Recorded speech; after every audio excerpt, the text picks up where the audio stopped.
Hi, and welcome back to another episode of Innovations in Patient Care. I'm your host, Jamie Davis, the Pod Medic, and I'd like to again welcome all of you here. We're at EMS Today 2014 in the Physio Control sponsored podcast studio, where we are interviewing the EMS 10 Innovator awardees, and I'm really excited to have yet another of the awardees here on the show. And I have John Riccio, you prefer. That's right. Correct. We'll get it right. We'll get it right here. John, first off, I'd just like you to tell everybody a little bit about your background, who you are, and where you are have brought you here to today, and then we'll talk about your award. Okay, great. Well, I'm an emergency room physician. I've done that for about 25 years. Been in EMS for that period of time. Work in the Denver area, South Denver region. Done medical direction for all that time. Really appreciate what EMS does, and have kind of dedicated, in addition to my career in emergency medicine, to help advance EMS, I hope. Oh, well, and I hope so too. And it seems like you guys have really hit on something out there in Denver and in that area, because tell us a little bit about what you're recognized for your award. Sure. We've developed what we call an ARM car. It's an acute resource medic unit. And basically what we're doing, we're kind of adapting the traditional 911 response, and we're increasing our capabilities in the field. And we do that. The ARM car is a non-transport car, but it's a car that has a advanced practice paramedic on it and a nurse practitioner on it. Wow. So the ability of the nurse practitioner, in addition to the street-savvy medic, has really been a huge addition. The ARM car also has all sorts of added equipment that I can go into also. Well, no, please do, because okay. I think that people are familiar with the concept of a chase car, but you're really talking about something completely different, because you're talking about really providing almost a primary care resource. It's almost reinventing the house call in a way, but it's via 911. But with the nurse practitioner on scene, obviously you have prescriptive authority. You have somebody who can write scripts. You can have somebody who does very advanced procedures. We have the equipment on the rig that we can do splinting. We do suturing or stapling of lacerations. We do all sorts of procedures from G-tubes to Foley's. Wow. They do nasal cautery and packing. Also, we have the equipment to splint somebody who has a sprain. In addition, we have what's called a moderately complex mobile CLIA-approved lab. Okay. That's actually in the car that we go to the patient with. So we're able to do very advanced laboratory procedures. All that terminology, all that means is the lab is more like a hospital lab than it is, say, a medical doctor's lab in the office. So we're doing CBCs, electrolytes, BMPs for congestive heart failure, INRs for the patient on Coumadin. Mm-hmm. So with all those capabilities and the nurse practitioner to do that kind of advanced triage capability, we're either treating the patient on scene if it's a low acuity call, which is what we're really targeting. Right. We're trying to take the patients that don't really need to go via ambulance, who's going to take the EMS, the fire department, South Metro Fire Department that I work with, who's partnered with me on this, take them out of the capability where they're taking a nosebleed or a laceration to the hospital when you're having a heart attack down the block and they're at the hospital. So it's a great utilization tool in terms of the fire department, but also the capabilities of the ARM car. And I'll mention one other thing about the ARM car. We also have HIE capabilities, so health exchange information, so we can actually look up the patient's records from the emergency department right on scene and the hospital records. So if the patient recently had an INR or a CBC, blood counts, you can imagine, particularly in the nursing SNF unit, that makes a big difference. You can really see if there's been a change or adjustment needs to be made, and because you have that prescriptive authority there, you can make an adjustment to a prescription if you need to, based upon what you're seeing in the lab work that you get bringing back. Correct. That's fascinating, and I think that it's something that I'd like to see more systems do. What were some of the barriers you had to overcome to put this system in place? Well, I'll tell you, when you have a vision of something to go forward, we were lucky enough that we saw that Mesa Fire was already doing a nurse practitioner program, so they really helped us with some of those initial barriers that we had. But since then, we've added the lab and some of these other capabilities. The barriers haven't been many. I mean, the resource capability, the fire department brings the infrastructure, the trained great EMS personnel, so a lot of the resources they bring, without them I couldn't have been able to do this. South Metro has obviously provided all those things. There was some initial, in our state of Colorado, there was some initial concern by home health, obviously, that you may be treading on their territory. Again, we're responding to 911 acute care kind of problems. Home health does a great job in what they do.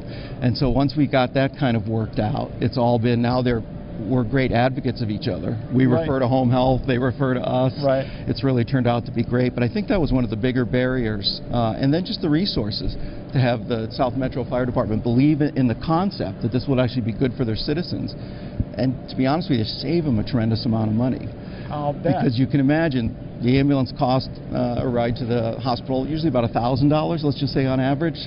The ED cost about $2,200. So it's $3,200. We can do that and treat you right on scene for a fraction of that. For a fraction of that cost. So we're hoping. And are you able to? That's really what it comes down to for a lot of these types of systems. Are you able to find the resource, the money, to be able to be reimbursed for this type of treatment? That's obviously very important. And I have to mention my partner, Dr. Mark Prather, in True North, in our.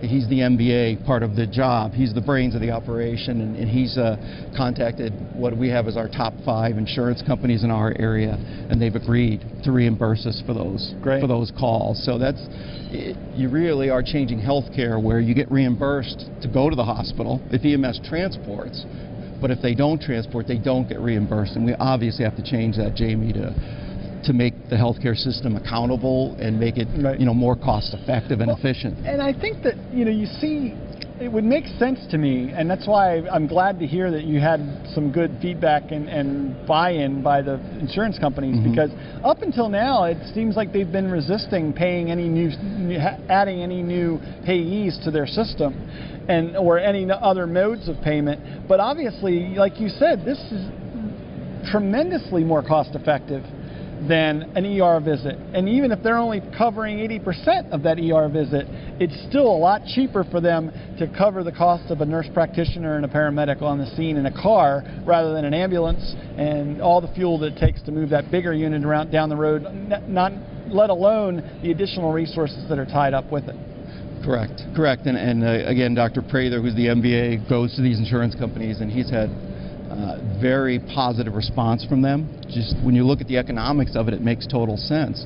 And then from the other side, besides the economics, the convenience to the patient, probably one of the greatest things from this program is we get the feedback from not only the patient, who's thrilled that now they don't have to go to the ED, it may not take them 5 hours, they get the care right there in these low acuity calls, but how about the family members? When we go to a skilled nursing facility, and now we don't have to take that 90-year-old, bring them to the ED where they get confused. They spend 5 hours there, and the family has to take time off from work. Their level of dementia, because every time they go to the hospital, we know that their dementia level increases. Correct. And you can imagine their family members and their primary care, who we contact with all these patients, are just thrilled. Yeah. Because they don't have to, it's a great savings to them and a less disruption of their lives for these, acute problems that we can handle in the field. How long have you been doing this system? How long has it been in place? It started in October. Okay, so very recent. Yes, very recent. But you've already gotten good feedback, and you've heard so many good things. Have other systems been saying, poking their head up, going, "Hey, what are they doing over there?" Have you been? Yes, we've been contacted from several neighboring systems that are looking at either similar programs. Again, this is kind of like the mobile integrated healthcare that we're talking about. We consider this one advanced mobile integrated health because of the things I've told you about.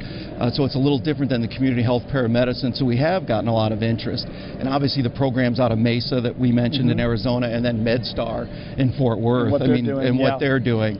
All these things are kind of coming together in a little bit of different variations, but I think they're all going to be very successful. It's interesting. Your system, what you're doing there, sounds very similar to the descriptions I've heard of what places like London Ambulance Service and some of the UK National Health Service models are doing, where they're sending this advanced care paramedic to the scene and making some decisions about whether they need transport, whether we even need to call an ambulance in. So we just go to them in a sedan and respond and check them out. And it sounds very similar to that. And then you're adding, they of course have their National Health Service home nurses that they have in their system, public health nurses. You're using a nurse practitioner in a similar mode to have it all in one package. I think that's ingenious.